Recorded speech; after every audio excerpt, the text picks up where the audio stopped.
About to be live. Hold on. All right, we live. Welcome to Don't Get Tucked In Interviews. I got a very special guest. I got the Wolfman KET in the building. Very Mm. talented artist. I listened to his whole playbook, his whole mixtape. It was straight. It's called Scrapbook. Y'all go pick it up. The link will be in the description box. This man actually cares about his music. He cares about his sound. You know what I'm saying? So, Mr. KET, go ahead and introduce yourself. Let the people know where you're from, man. Let you know what you're about. Like you said, Ket, Wolfman Ket, whatever the preference is. I'm a young African American male hailing from South Florida, originally born in Miami, but I currently reside in Broward. I don't really like to get too much into the divide of the two counties, so I kind of represent both. And I appreciate you showing love to the music.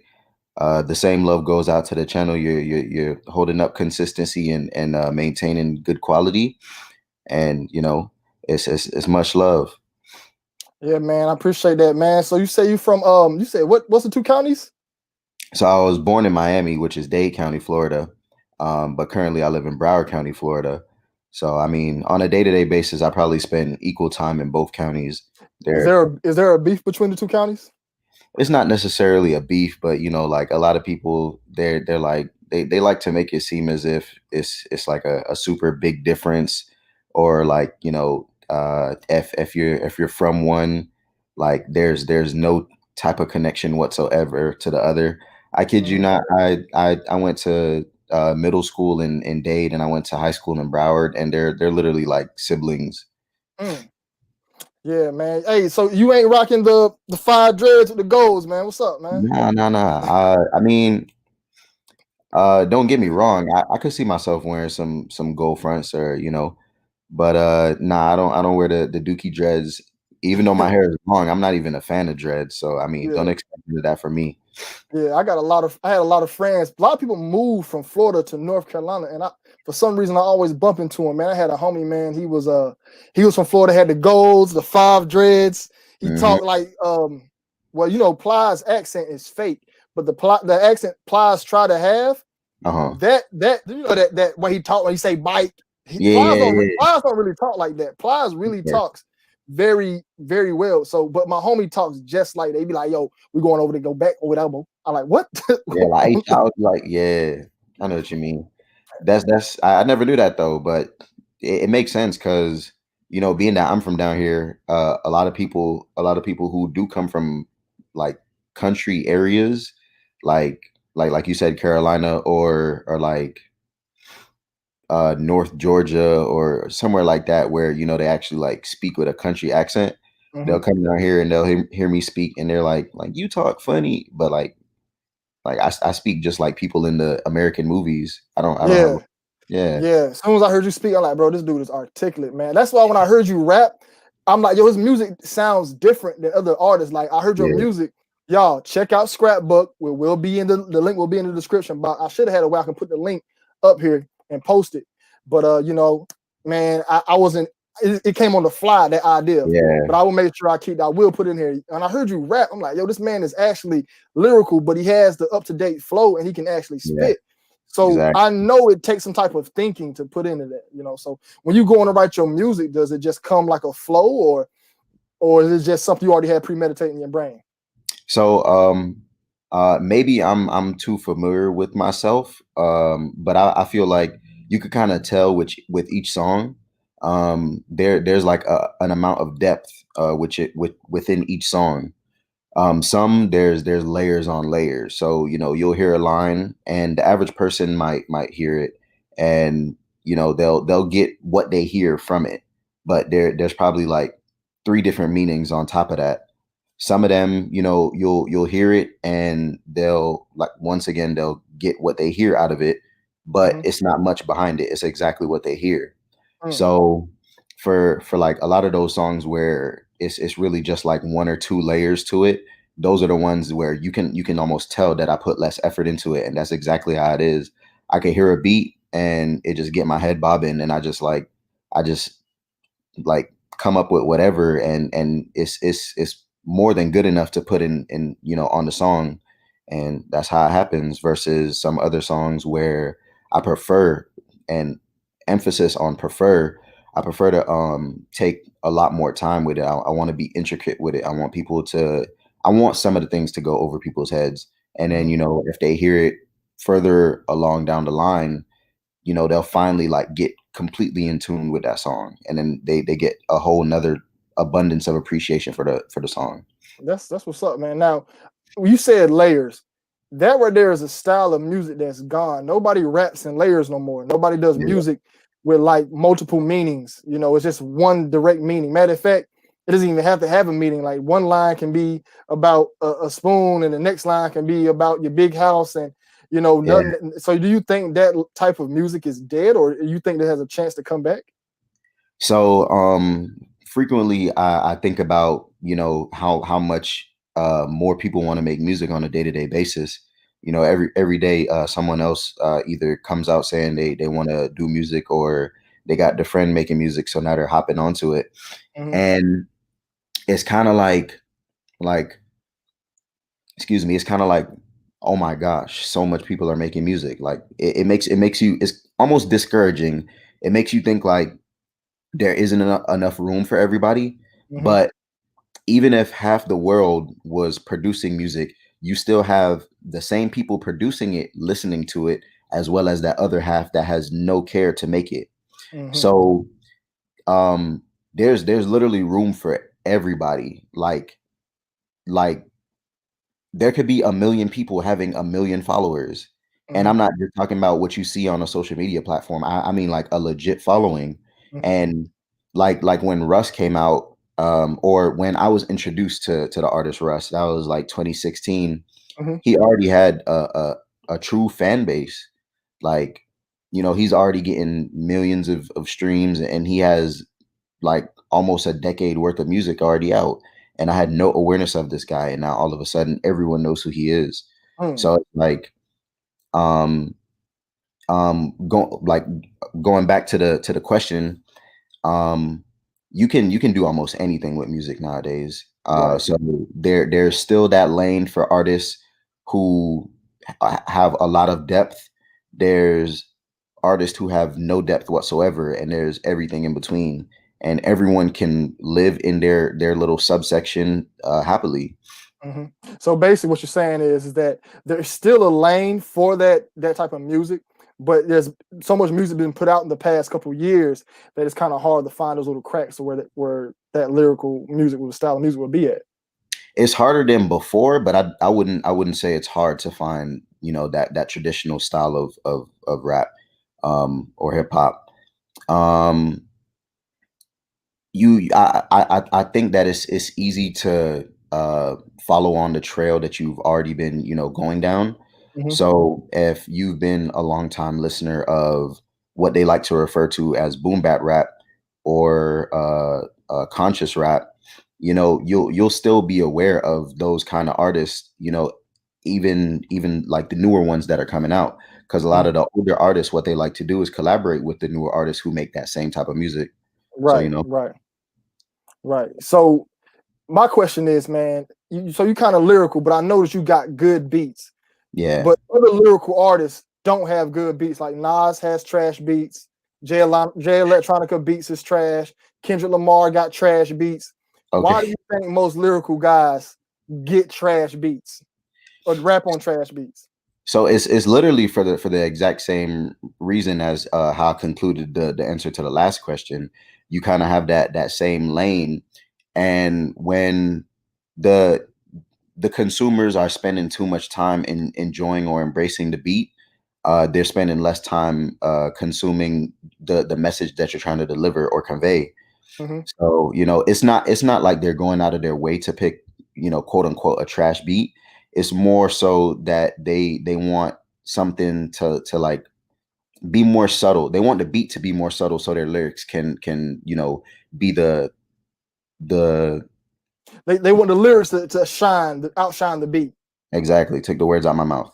Right. But see, here's my thing though. Like, you got good beat selection and you can actually rap. So did Yeah. you do that strategically, or you just know like, hey, I just do music, it just comes together like that? It's a blend of both. It's actually a blend of strategy and self-satisfaction, if that makes sense. Hmm. Because I feel like I can perform the best lyrically, or not just lyrically, just like overall in the booth. I get the most influence um, from something that could get my head rocking. So, Okay. if I end up like on, or not if, when I end up on Shade 45, doing Sway in the Morning, Five Fingers of Death, before I start, I'm gonna tell them like throw on a beat that's gonna make my head rock, Hmm. like something like that. Anything that could like really get my head like bobbing, Hmm. that's my comfort zone. Okay, okay. So before you rap, is there a certain artist you listen to? I know you said you want to hear a beat that gets you rocking, but before you get into the studio, somebody you have to listen to somebody. Like before I get on, I gotta listen to Jadakiss, Big, and if I want to make like some swaggy shit, I listen to Young Thug and Future. Those are the guys. If I want to get in the booth, or if I want to spit, I gotta listen to some Jadakiss before I hit in the booth. I feel that. I try not to resort too much to other music. Reason being, I'm not too particular when it comes to my influence. So if I wake up one day and I'm just like I want to make this type of rap, like I want to make like a Lil Uzi type song, I don't have to necessarily listen to Lil Uzi because I Hmm. feel like I've heard enough of him. And the same goes for almost any artist. If I Hmm. want to make a Eminem type lyrical miracle rap, I've done it before, and I feel like it's one of those things where once you have it in your arsenal, at least for me, once I have it in my arsenal, I'm always able to resort back to it. Okay. Do you ever catch a writer's block? Yeah, Oh, of course. like right now I'm in a writer's block. I can't come up with shit. Like it's done for Oh, me. what when funny enough, I feel like cinema or like TV, those are more influential to me than actual music. That's where I get my most inspiration from, to be honest.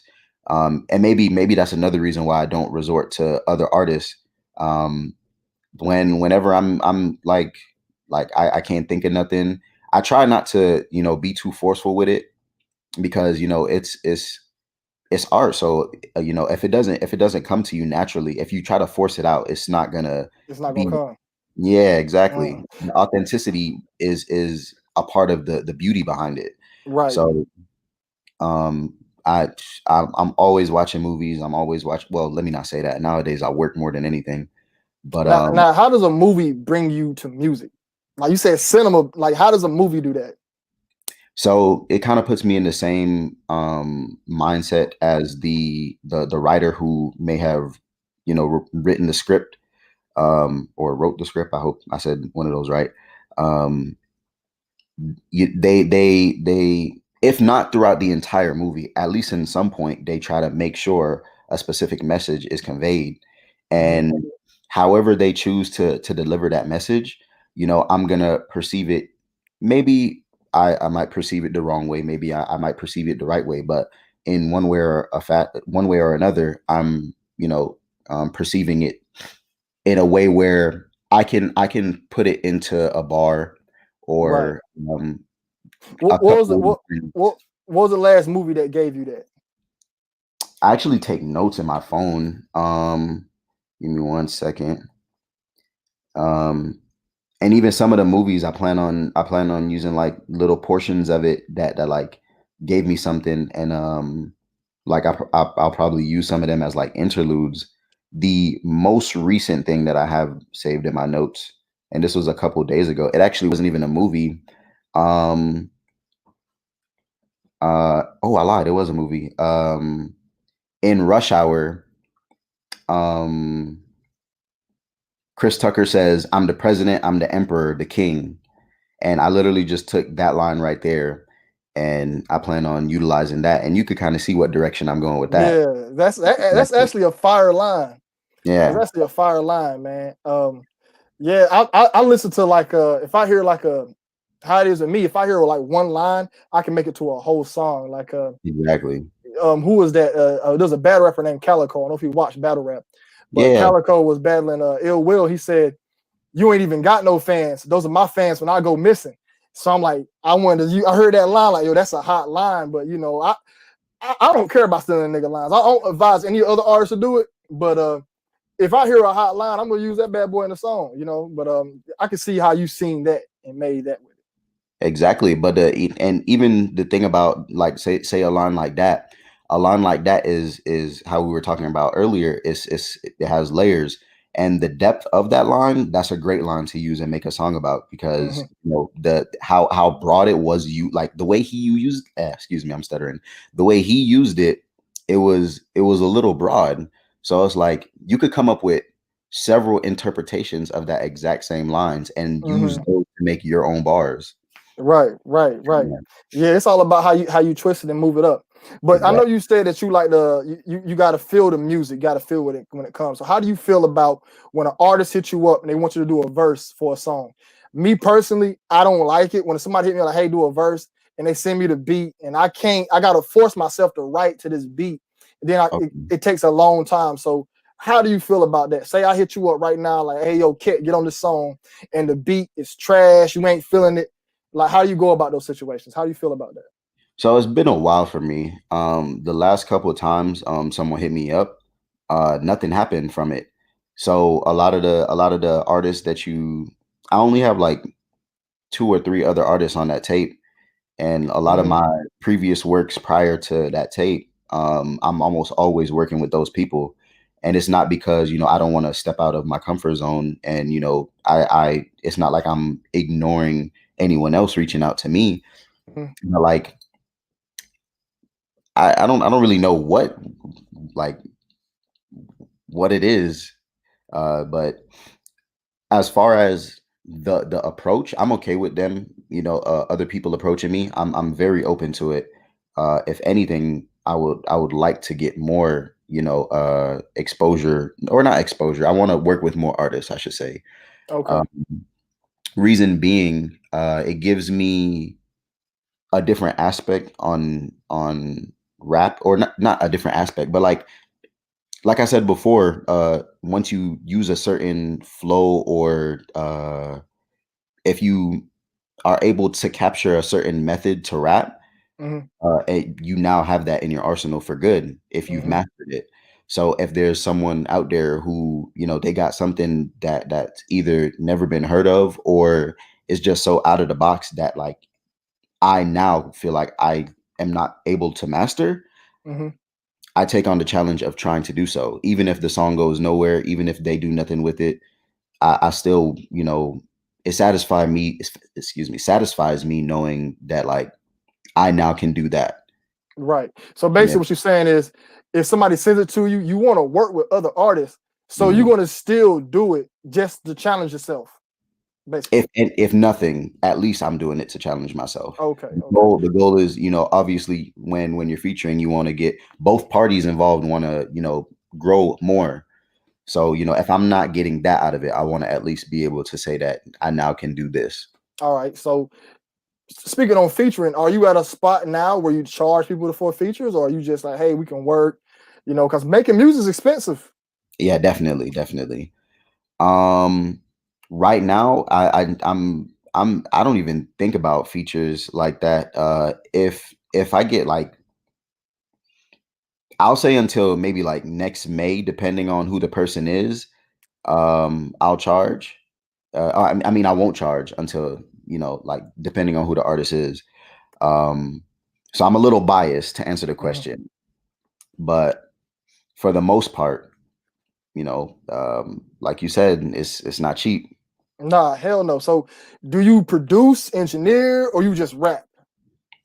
So I have a background in, let me not say background because that sounds official, but I've engineered before. I've produced before.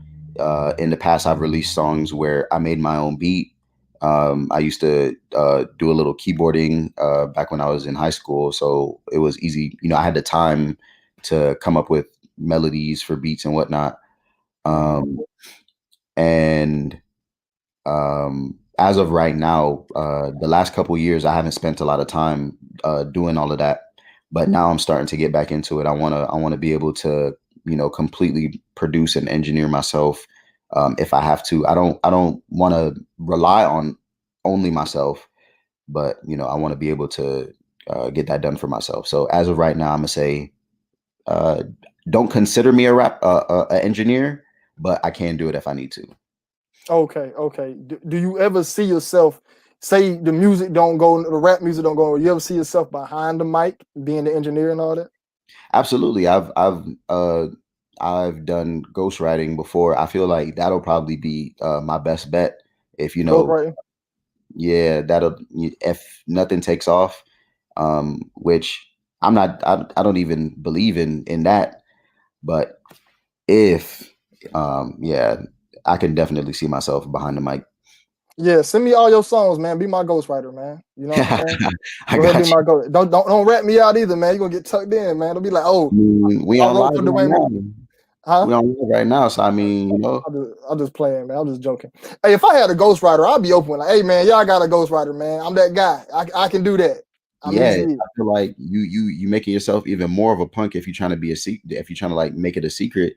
'Cause Right, right, when the cat's out of the bag, look at you now. You stuck. right. Like Quentin Miller when he was supposed to been writing for Drake. Hmm. Right. Now, how do you feel about, like, do you have like certain favorite rappers right now? Like, who's in your top 5 right now? My top. I don't want to call it a top five, but the people that I listen to the most, like you probably would be like, there's no type of reflection whatsoever. Top two for sure is Tory Lanez and Lil Uzi Vert. Maybe not in that order. Probably Lil Uzi first, then Tory.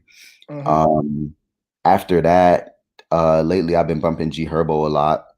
Herbo. Um, You hold up. You all right? You got a headache? Nothing like that? nah, not even. Bumping G Herbo. G Herbo don't even be on beat.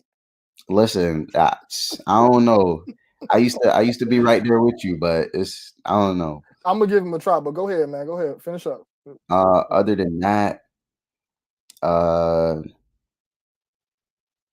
RP Juice, I was listening to him a lot, and since X got on, I've been listening to him a lot.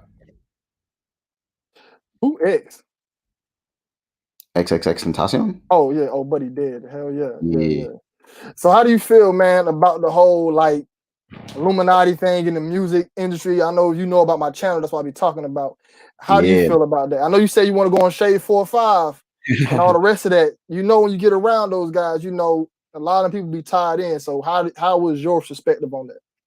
So I was really into that stuff around like elementary, well, not elementary, I'm tripping. I was into some other stuff back then.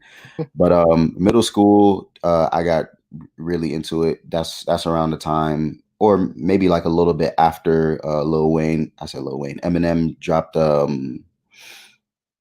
dang, what's that one? You could try to read my lyrics off of this paper before I don't even know the name of it. Who's that? Jay-Z? Who you talking about? Nah, that's Eminem. That was like Oh, 09. Eminem song. That's like 09 something. I don't know, but yeah, around that time, like 2010, I was really into that stuff. Um, and I kind of like started steering away from it slowly. Mm-hmm. Around like when I definitely was just like, okay, this is no longer something that I need to pursue, was in J. Cole's Born Sinner. I think it was Voluminati. Mm-hmm. He said,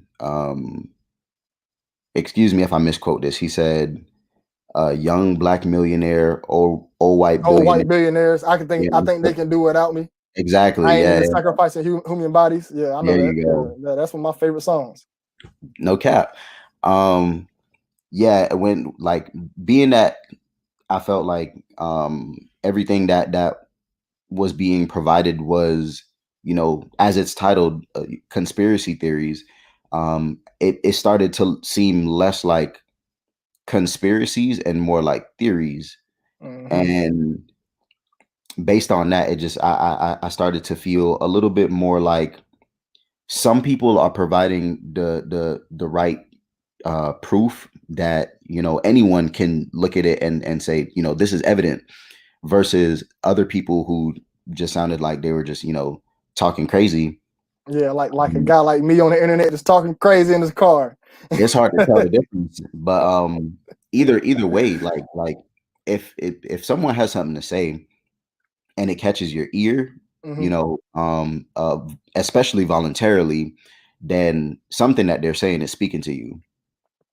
So, um, yeah, right now I don't follow too much of it, but I like to hear what people have to say.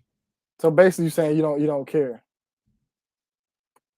Nah, not really. I wouldn't say that. I prefer to believe that um there is more of a choice than some.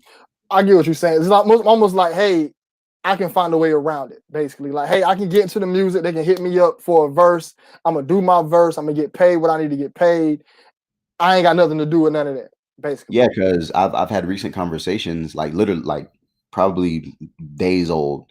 I've had a recent conversation with peers, and the moral of what was said was just like, some people make it seem as if the only way in and out is through these figures. right. But I've seen, and maybe I've been deceived. My eyes deceived me, but I feel like there's definitely been artists who have made it through and through, and they have not been touched by this higher group of Hmm. people. No, Yeah. so who the artist you think made it through? Because I need content. I need to find out the artist that didn't sell out. You say you meet somebody who made it through. Who you think is that, or who you know? Okay, so I feel like artists like Gambino, and the reason why is because he as far as entertainment goes, he's a trick of all trades. You talking about We Childish see Gambino, Childish Gambino, Donald Glover? Donald Glover. Oh man, my Illuminati breakdown gonna be crazy on him. It's gonna be Okay, crazy. It's gonna be crazy. so just like I said, some of these conspiracy theorists started to make it. I started to analyze it as more theories than conspiracies. This is kind of where I get to give my little theory. So he's a person who, uh, in the entertainment industry, like I said, he's a trick of all trades, or however the saying goes. He's had comedy shows like stand up. He's acted, Can sing, can sing. can sing. He has multiple albums out for different genres. Um, so it's like, uh, as an artist, whether you're making music, if you're acting, if you're painting, if you're uh, producing cinema, whatever the case may be, your breakthrough is to just basically like climb up the ladder doing what you're doing, versus, or not versus, but when you look at Childish, it's kind of a story where instead of going straight for the goal, he found a bunch of building blocks and used that as a platform to get to the top. And he can act too. He can act. Exactly. He can act. His stand-up comedy wasn't the greatest, but regardless, he got it done. It was trash. Yeah, it was very bad. Yeah, Hey, to get on that stage takes a lot to get on that stage. So absolutely. basically, what you're saying about Childish Gambino is you feel like, hey, this man talented. He worked his way to where he's at. Yeah, exactly. Oh, okay, yeah, I can see that. And here's my thing where I mess up at, and I will be glad to admit this. I feel like I do steer a lot of. I wouldn't say steer, but I don't say enough that you can make it. What I try to say is that if you want that big time fame, that Mhm. Drake fame, I don't think you can get that Drake fame without walking through those doors. I think you can become very successful with music, but I don't think you will get that Drake everybody knows, the whole world knows me fame without walking through those doors. That's just what I think, my personal opinion. Do Fair you? enough. And the way I see it, so like, the reason why I'm a strong believer in being able to get it done without, whoever else. Master P, for example, and congrats to him. He just got one the award that the hip hop awards. Mm-hmm. Um, he is a artist. I remember verbatim a statement that he made when he was given his first label deal, or not given. They offered him a deal, and he turned it down because he said, and I quote, if these people are willing to offer me $2 million, and this is kind of where my memory gets a little hazy. Um, I can make double that on my own, something like that. Yeah, if they want to offer me 2 mil, I must be worth more than 2 mil. If they want to offer me 2 mil, Exactly. I can make that on my Exactly. own. But So, and the fact no, that go he ahead. turned it down and then he was able to do exactly what he said he was going to do completely on his own, or what at least seems like completely on his own, that has to say something in itself. Mm-hmm. Yeah, man. So you really know your music, man. You mentioned Master P. Like he's one of the ones I personally feel like made it throughout. Because everything he did, he never really had like a major push. Like Master P movies never been in a theater. You never seen a No, Master P movie in a theater. His no. shoes was ugly as a motherfucker. His shoes was ugly. Yeah, You never seen a Master P. And he got his song Serial out now that, but I think Master P bought a lot of invested his money into a lot of other businesses to keep exactly. himself relevant. You know, I don't think he just made it off music alone. And it was Absolutely. different. It was different in the 90s, though. Like in the 90s where he came up at, there was actually a time where you didn't have so many different everything in the music industry is owned by the same people. In the 90s, a lot of independent labels you could have went to, you Yeah, know. definitely. Is there any other artists you think that didn't go through those doors? I mean, I would have to, sit down and take the time to kind of like jot it down. Um, but still reflecting on not necessarily Master P, but situations like his, um, like for if you think about it, what he did wasn't too far off of what 50 Cent did. So, 50 Cent had G Unit, and then he had the clothing line, he had the water, he Mm-hmm. had all that good stuff. Yeah, but 50 Cent sold out though. I'm sure for the right 50 price. Cent, 50 Cent sold out. Everything come with a price. Everybody has their breaking point. Yeah, Um, man. Do you have a breaking point, man? What would be somebody who came to you and said, "Hey, man, Kit, go all out. We want to put you in a dress in this video. 15 million, 15 mil." so I mean, I'm past like something as simple as a dress. There was definitely around the time where Young Thug came out with Jeffrey, and it was just like, oh my gosh, he's wearing a dress. Like, what is he doing? That alone isn't a big deal. Right now is probably the best time ever to be a straight man and just go wear a dress. And that'll be a little controversial, that statement alone. But the reason why I say that is because you have people like J Balvin, who's going out here wearing super like colorful nail polish and dressing up in, not just wearing a dress, because there's a difference between wearing a dress and dressing like a girl. But Mm-hmm. he's out here intentionally dressing like a girl, and people are doing nothing but praising him. Right. So Let me- I see what you're saying. It's basically like, hey, man, like that's not saying too much. There's so many different artists wearing dresses they still on. So them saying, but you saying you wouldn't wear one, you're just saying like that's not much of a big deal. Like that's not something you're not saying yourself you would wear one. That's what you're saying. yeah, I mean, like if someone offered me 15 million to put on a dress, I'm gonna put on two of them. Give me 30. Like, it's easy peasy.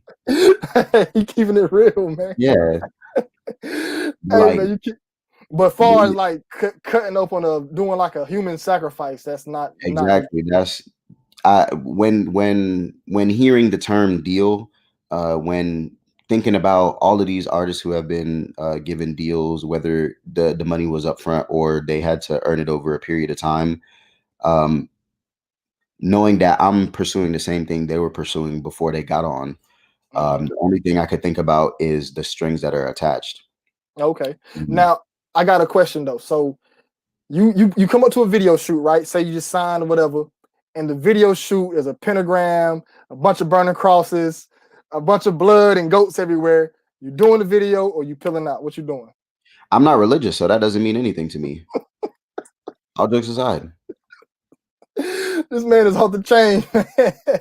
Nah, speaking of I, chain, I I love you. I love your honesty too, man. nah, this chain is a lion. Mm-hmm. There used to be a crucifix right there. I took it off because I'm not religious anymore. Um, I believe that there's a higher power, but I don't pursue that. So do you think a lot of these artists are in these videos, but are in scenarios about what I gave you? Like, hey, let's mind fuck the people. Let's put a bunch of satanic stuff in the videos to get buzz. And the artists are like, hey man, I ain't religious. Fuck it. Throw me in the video. You think that's what's going on? That's why we see so much of it? Some artists do intentionally put they it's like reverse psychology. Some artists definitely use that. Artists like Tyler the Creator, when he first came out, his whole thing, Odd Future Wolfgang, fuck them all, uh, kill something, I forgot, with the Mhm. upside down cross on everything, 666 every other verse, all that shenanigans. And like you hear him now, all he talks about is McLarens and flowers. Like Yeah, a you bunch of weird shit.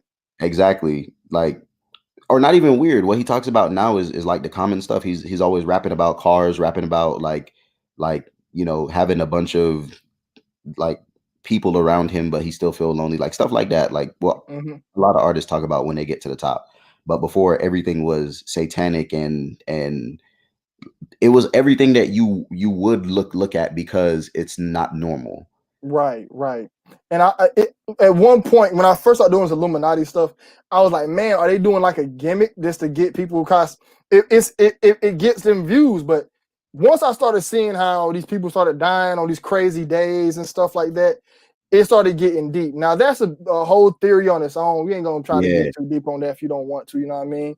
I'm with it. Come on, Okay. sign So me up. what I'm saying is that I used to think that these artists were just putting stuff in their videos, but then I started seeing them how they started doing these sacrifices. And I was talking to people earlier about the sacrifices and how um, if the sacrifice is done on a certain day, that is when they are worshiping like a certain deity. And if I start looking at these sacrifices, they all die on certain days. And if I don't know if you're too familiar with numerology, but it all has to deal with these numbers, and it always come out to either 3, 6, or 9. And once I started seeing that, I'm like, yo, these guys really might be deep into this stuff. So with that being said, man, you did say that you think that the artists are down with them, but you wouldn't put yourself in none of those situations.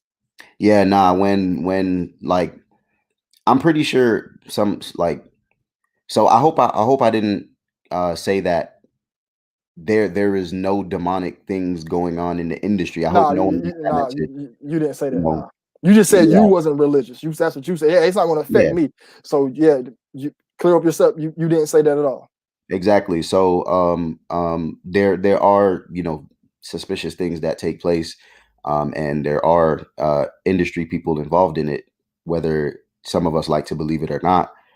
Um, Certain things, like if you actually took the time to look into the detail, not you specifically, but the viewers, if they took the time to look into it, they would realize how much details are broadcasted more than we realize, or subliminal. And then there's other situations where people try to make it something that it really was never to begin with, Mm-hmm, and that's solely just the fans. mm-hmm. But like that, yeah, nah, that's if something seems off, 9 times out of 10 it's probably off. Yeah, I agree. I agree. I agree. Yeah. Yeah, man. So kind of, I want to kind of get to this question earlier, but we started talking and chopping it up. How you get the Yeah. name KET? What does that even mean? So, really, really, really long story.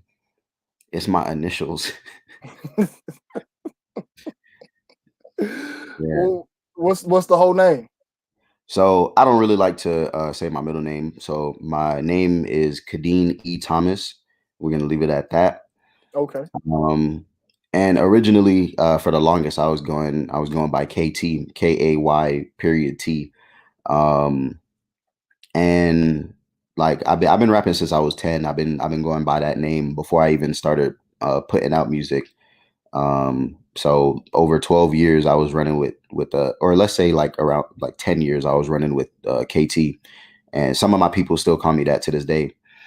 Um, but I ended up changing it because um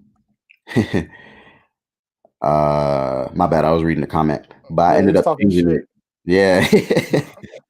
Yeah, what's it called? I switched it up to KET because like at one point when I was originally coming up with KT, and it's not anything complex, but when I chose to have a nickname rather than be referred to by my government name, one of the names was KET Jet. Um, KET because obviously my initials, and then Jet to represent like I'm fly or something like that. It Right. was yeah, I was like 10. Don't make fun of me, guys. Hmm. Um, but around like a year or two ago, when I was getting ready to start publishing my music on all streaming platforms, I figured I had to change it because after doing some research, there were already people with names way too similar to that name, if not that name already. So decided, I'm gonna either do Ket or Ket Jet.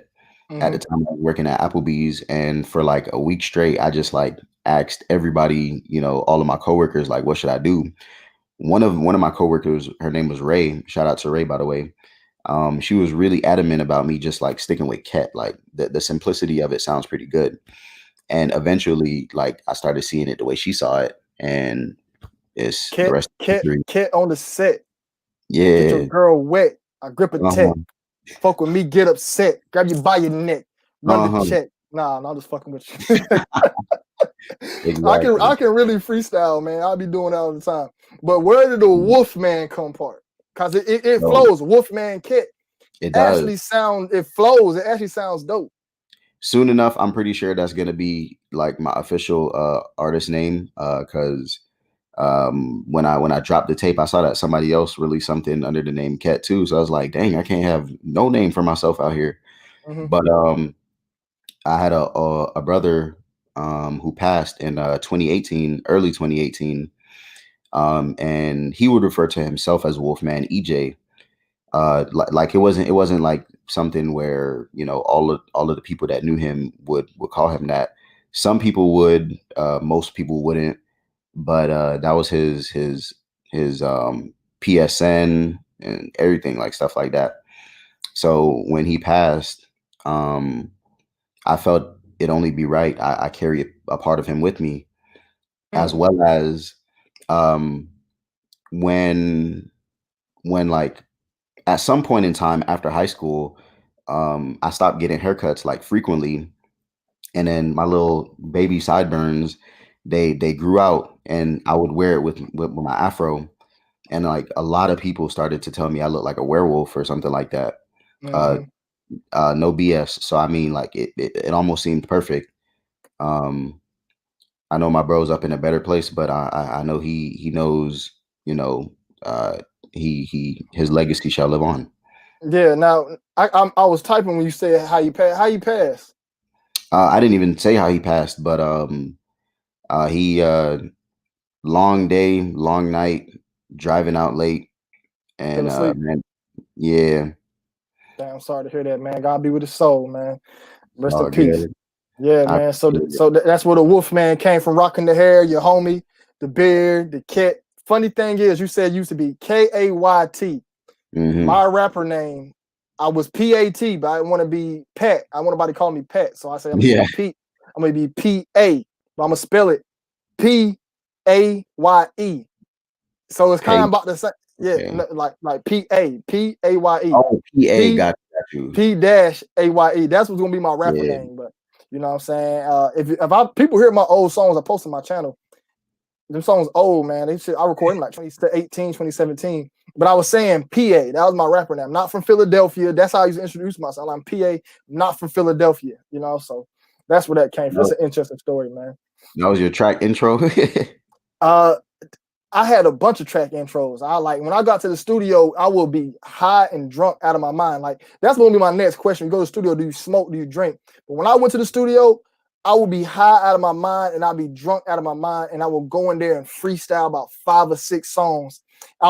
I will rap my writtens, and then with my rest of my studio time, I'll freestyle every song. Like I could go in the booth and just come up with songs as soon as I play the beat. So I feel but that. when you go to the studio, are you kind of buzzed? Do you drink, smoke, or you just plain sober when you go in? Man, majority of the times when I go there, I'm straight sober. Truth be told, I prefer to be completely sober. Um, I don't smoke. I drink, but It's only like a fraction of the time that I go there with a little buzz. If anything, if there's no sobriety going on whatsoever, we got to the stew. We left to go pick up a bottle or two, came back to the stew, and then we had our fun while we was there. Um, and like as far as the what's being produced, yeah, once I drink too much, the words coming out slurred, and Hell yeah. yeah, I fucked up one of my best verses. One time, man, I went to the studio. We got up, we booked 8 hours. So we got damn, up early. I don't know why I never booked that long now. I only booked for 3 to 4 hours, 5 max. He booked for 8 hours. So we get up probably like 10 o'clock to get to the studio. It was 2.5 hours away to get there by 12. We booked from 12 to 8.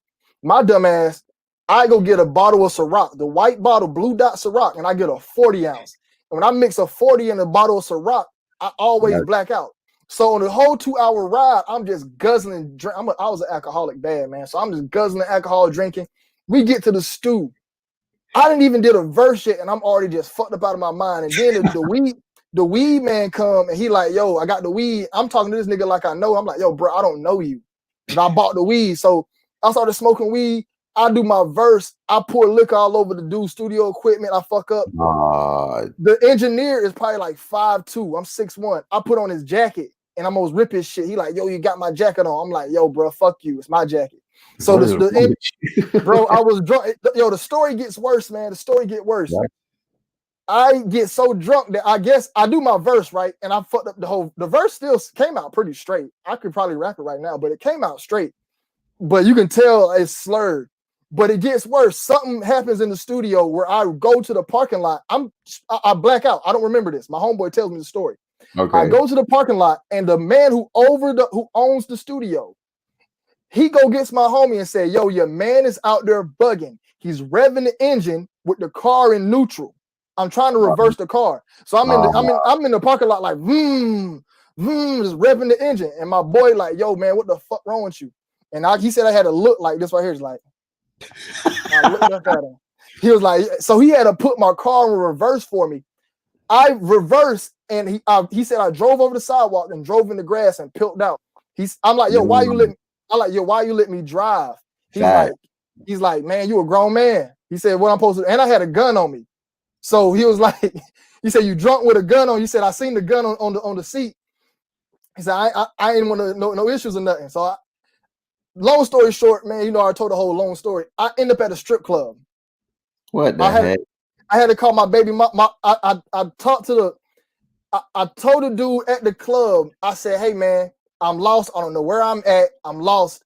And I told my baby mama I'm in South Carolina. She go to the club owner. He talked to her. He said, no, we in Greensboro. We in North Carolina. So she had to drive 2 hours to come get me. She said she find me. Everything that's inside of my car is outside of my car. What? Everything that's inside of my car is out. Like everything that was in the glove department, everything that was in the middle of the dash, everything was in I was looking for my keys. And they was in the strip club in the back. And she said those were some of the ugliest strippers in the world.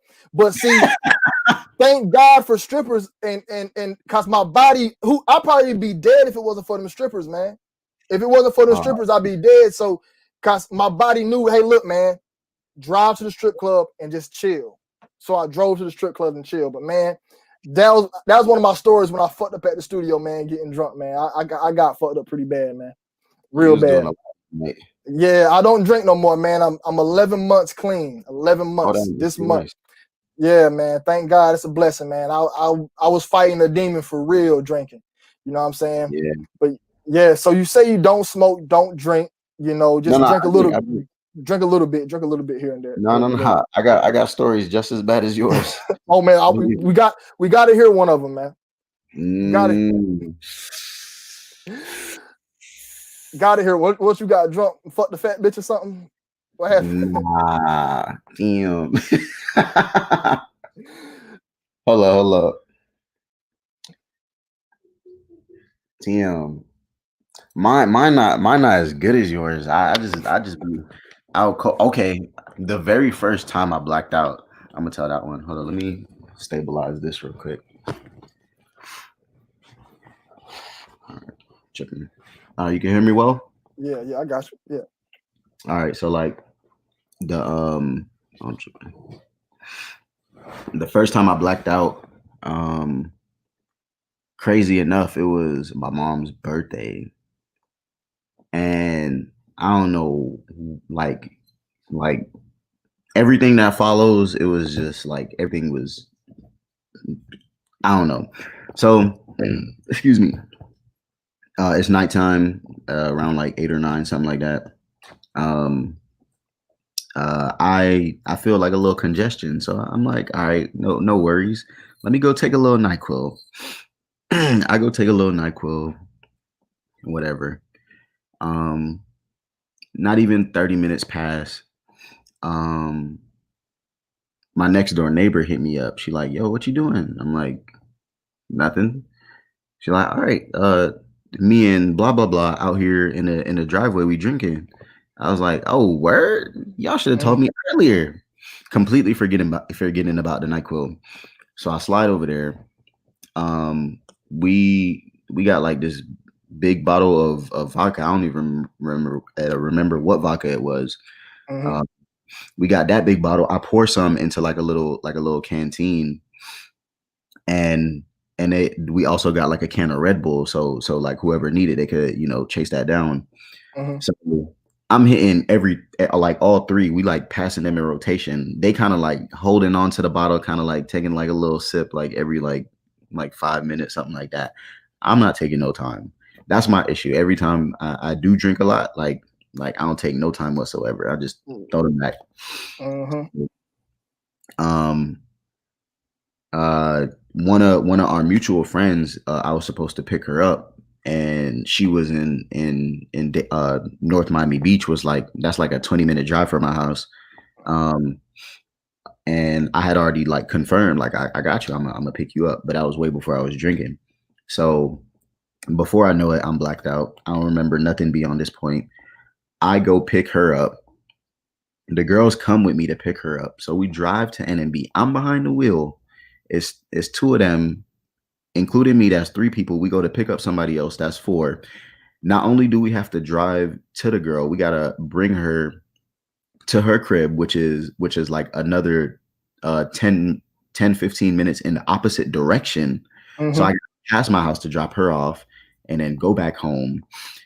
And the whole time I'm behind the wheel, they say I was like I was causing a ruckus. They were telling me to use the GPS. I'm like why would I use the GPS? I know how to get to my house. And just mhm, to satisfy them, eventually I kind of like pull out a GPS, but I never looked at it. Um, I'm like swerving, like very minimal, but like I'm still swerving while we driving back. mhm, Um, Almost hitting things. Sometimes it was like intentional just to like get a kick out of them. Other times it was like I was actually slumped. mhm. Um, and then they were saying like I would like speed up and slow down to trying to like to try to like mess with them. Why was you driving? Listen, I was drunk. I don't know. Why didn't they drive? I mean, I'm pretty sure I was being hard headed. I probably didn't even give them the opportunity to drive. Right. Um, but yeah. So whatever. I drop off the girl to her destination. We end up making it back to the house. By the time we get back, they ready to go back inside and knock out. They do that. From what I was told, it's like 5 in the morning. Our neighbor from across the street comes knocking at my mom's door, or at my Mhm, front door, I should say, mhm. telling her that like her son's knocked out in the grass, which was me, obviously. So Damn. yeah, her and my brother had to bring me inside, and it's Mhm, just like 180 pounds dead weight. Um, and they brought me to the bathroom, trying to like help me wash off or whatever. mhm, Um, I like at some point I try to like get up, and I break the towel rod on the wall. mhm. To this day, that was like over 2 years ago. To this day, I still have yet to fix that. Well, Um, you better fix that, man. um, uh, yeah, that's pretty much it. I'm gonna leave you with that. That's Yeah, pretty much man. Hey, you had a bad night, man. One time we was beer bogging with I was dating this girl in high school, man, trying to impress her and shit. I never could drink beer. It took me. I had to get my man belly to drink beer. So we had a crib, and I'm 18. I never was a drinker like this at 18. I started drinking until like 19, 20. 18 Yeah, years old. She got the beer bong. You know, white people beer bonging. White people can drink. Like they yeah, can yeah. beer Budweiser. So I beer bong a beer, right? I didn't know the after effect. I just downed an All-Star Waffle House. Just Oh downed it. man. So I downed the beer. I'm like, I'm chilling, and I started sweating. I'm like, God damn, what the fuck? I started pulling that shit like, yo, I said, I'm Gus. I gotta go to the bathroom. I knew I had to throw up. Bro, I'm at somebody's house. This is my first time at this person's house. Tripping. I go to the bathroom. As soon as I open the door, throw up just come out. And it get all over the woman curtains. It get on her toilet, get on the back. I lock the door and I try to clean it up, but bro, it was way too much throw up. Way too much. I'm trying to use paper towels and use motherfucking rags. They come in. She like, oh, he threw up. What the hell? Like, I'm like, oh man, I'm fucked up. I ain't getting no pussy tonight. I'm gonna throw up. At least you knew it. Hell no. But nah, man, let's talk about your tape you just dropped, Scrapbook. Yes, sir. Yeah, so what made you got that name for the scrap? Why you call it Scrapbook? So like the whole tape is it's kind of like I've been having, like, I've had songs over the last 2-3 years that have and had, or what I thought was had, but it's really have. Let me start over. Scratch that. Mm-hmm. Okay, so how I came up with Scrapbook is based on a group of songs that have been recorded over the past couple years, and they pretty much have the potential to, skyrocket in my eyes, or ears, I should say. Mm-hmm. But I got out of touch with an engineer who pretty much like mixed like a vast majority of those songs. I went to other engineers to record some of the other songs, and it was just like I wasn't getting the full potential of what I wanted. But majority of the stuff that I had from the original engineer, it was still like the quality was up there. It was probably like on par, if not beyond what I was looking for. Mm-hmm. So, being that I got these songs that are good quality music, I'm not gonna, sit around and let them go to waste, or try to take another chance spending money with another engineer for them to give me something that's less. So I'm gonna take what I already got. I'm gonna stop procrastinating. I'm gonna stop preventing myself from releasing music. I'm gonna, instead of, because my method prior to was to just release like singles after single, just a bunch of individual songs. That way I'm putting less effort into it. But effort is the least of my worries at this point. So I might as well put all of these together moving forward. This is kind of like my stamp to progression. This is like my first, this is the most official conglomerate of music that I have thus far. I've released tapes in the past, but it always got to a point where I wasn't satisfied with the outcome. So it's kind of like, you learn from your mistakes, delete and retry. But I realized that that's not the way to do it. You can have a song that you release right now and it can get nowhere in the next 4 months. And then that 5th month, you finally figure out something to make it pop off. Like Mo Bamba, when it blew up, that song was already like over a year old. And that's one of your songs? No, Mo Bamba by Sheck West. Oh, okay. Yeah. That's an example. One of my songs that I don't have any songs that blew up, but the song that I have with the most plays is literally from high school. And then moving forward, I feel like I didn't capitalize enough off of that. But either way, with Scrapbook being that, I just finally decided to put all of these songs that have been sitting together, and I still got a couple that's sitting that are, still the quality is worthy of releasing. My advice to you is just to work. People got to get to know you, man. Don't do more of these interviews, man. Reach out to other channels and constantly do it. This is rap. It's gonna, like, when I started doing YouTube, I wasn't as consistent as I was supposed to have been, but I always stuck with it. I never let it go past 2 weeks without posting. But I post every day. Now that I see the work and what comes from the work ethic, I post every day. I'm posting on my Instagram. I need to take a photo shoot, but I ain't got no haircut. That forehead looking bad, man. Forehead looking bad, man. I'm out here looking old. I need to lose some weight. I done gained about 15 pounds. Bro, I ain't never been this big, man. I'm 210. I ain't never gained that much. I usually be like 185, 187, 190 maybe. I didn't gain. Yeah, but so I just say, man, for you, man, work, put out constant music, and if like even when you're not putting out music, put out blogs. And you know who Daylight is? The artist? Yeah, Daylight. Yeah. Yeah. He had a great idea. He said, record yourself going to the studio and put that out as content. Like make the song and record like how the song is being made and put that out as content. Like so people can get to know you over time. And I'm telling you, man, you're probably not going to blow up right now, but if you there's this woman I follow on Instagram, man. She ugly than a motherfucker. Hey man, this girl hideous. Ugly as hell, man. But guess what? She works. She constantly do photo shoots. She's constantly going to shows. She's constantly putting out her music out, and she's constantly doing it. And I seen from where she was. Now her feature price is 400, and I seen her followers go. I think she got like 7,000 followers. Hey, bro, to be as ugly as this girl is hideous. This girl is. I'm talking about level 5 ugly. Level 5. This girl ugly as hell. But guess what? I ain't gonna put a name on here. I'm not gonna put a name. But if somebody want to DM me, I'll tell you to go follow. She ain't. No. Y'all be like, she ain't that ugly, but the girl ugly as hell. But you just said level 5. I don't know. Yeah, she's a level 5. I couldn't bring her home to my mom. No. Damn. She cannot be on the channel. If she ever got on the channel, I'll lose subscribers. But guess what? Guess what? She built herself up to where I could gain subscribers by putting her on here because she constantly worked. Constantly. Exactly.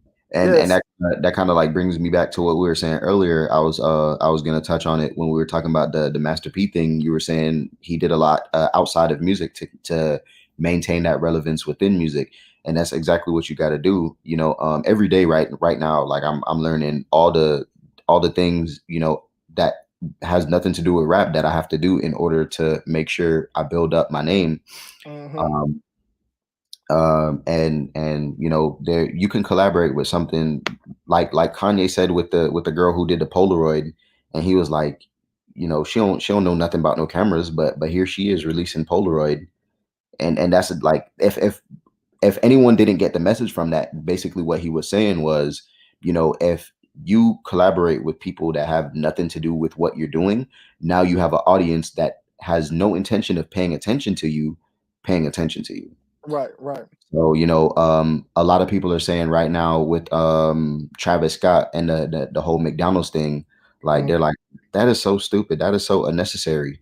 It's just as necessary as him having the collaboration with Fortnite. Yeah. The same thing with PS5. Like that's perfect timing. This video game console is dropping at the bottom of 2020. Still the beginning of this decade. This year is coming to an end, so everyone has high hopes for next year. You got election going on, so it is so easy to get lost in your music just sitting where it is because everyone is tuned into so much other things. So he has all three of those things going for him, as well as much others. The Nike deal, and I'm not just sitting here to brag about him. I'm just using him as a prime example. I see what you're saying. He basically just saying how he branched out to everything else to help build his name up. Exactly. When Lil Yachty first got on, a lot of people probably would have told you his career wasn't going to be promising. I probably could have been one of those people. And he had the Target deal, the Sprite deal. He has no choice. He's trash. Either way it goes, he has no choice. Right thing. Now, you know what I will say about Lil Yachty? Lil Yachty do have a few songs that be hot, like the beat, the flow. Like when he wants to rap, he can actually got a good. Now his lyrics be trash, but his flow, the flow's there. The cadence, people understand that your cadence has to be there. You have to go high, go low. You got to go medium, and you got to speed it up. He has that. He has all the qualities, just no lyrics, and he just looks weird as hell. So exactly. But yeah, I see what you're saying, man. And I really think every artist should start a YouTube channel, man. I think you should start one. I don't know if you already have one. Yeah, so I'm gonna put that in the description with your music and everything. So yeah, start a YouTube channel, but start posting on it, man. Make this an everyday thing. Make building Wolfman KET an everyday thing. You know, and Absolutely. go ahead and dye the hair like some crazy ass colors, man. You know that's what they. Yeah, I'm gonna do like a neon on one braid and then like Dookie Brown on the other. Hey, I'm joking, man, but for real, No, I'm man, like joking too. you gotta go outside the box sometime with it, man. Like Yeah. when I recorded those songs in 2017, if I put them on YouTube, nobody will know about them. Now them same songs I put on YouTube now, I got a little channel. They get 1,000 plays, 2,000 plays. You know, so yeah, man, put that out there. But so when's the next project coming? We about to cut it up, but we about to cut the interview. But when's your next project coming? So people will know. Next project, I'm gonna say early in 2021. As of right now, I'm gonna say just look out for the music videos. I got visuals on the way. That's what I'm really looking forward to right now. Lyrics for each track should be available real soon. I'm gonna try to do the synchronized lyrics too, so it matches the portion of the song that it's on. Um, Maybe some visualizers for some of the tracks. Like you said, the YouTube channel, that's where a lot of people's attention should be. Really get to know the music. A lot of those songs, like I mentioned early on in the interview, it's a lot more layers to it than meets the ear. So, I Right. hope everyone enjoys it. Right. Well, I'm gonna have your links in the description box, man. Go ahead and get you a comic book, The Adventures of Wolfman KET. You I love that. Oh, drop along with the album. You know what I'm saying? The comic book, everything. You know what I mean? Go ahead, give them the whole package. Yeah, but man, hey, go ahead and shout yourself out, man. Shout your Instagram, shout everything out. We about to end this. yes, yes, yes. Everyone, follow me on Instagram, follow me on Twitter, KET the artist, KET the artist. More music coming, more everything, whatever you need, everything's gonna be available shortly, if it's not already. And it's definitely gonna be some content that you're gonna love. I guarantee. Right. I'm gonna have the links in the description box, man. Hey, I appreciate you coming on this right here. I thank you for giving me an hour of your time. You know, whenever you get them videos done, send them to me. We can get them on the channel. You Yes, know, sir. so hey man, hey, you be blessed, you be safe, man. I appreciate that. And I appreciate you having me here, bro. It was All a right, blessing. man. Hey man, no problem, man. You take care. You too, my guy. All right, y'all. I'm about to close this stream down and I'm about to bring up another stream. We got to talk about the baby sacrificing situation. You know what I mean? So going to be right back. I don't want to have those views mixing in with his views on this one. All right. So y'all go subscribe to the boy KET the artist. Go click the links in the description box. That will be his music. Go support him, man. He actually got some dope stuff. He's not whack. All right. He ain't. He actually can flow. He can rap. Y'all be safe, man. I'm out.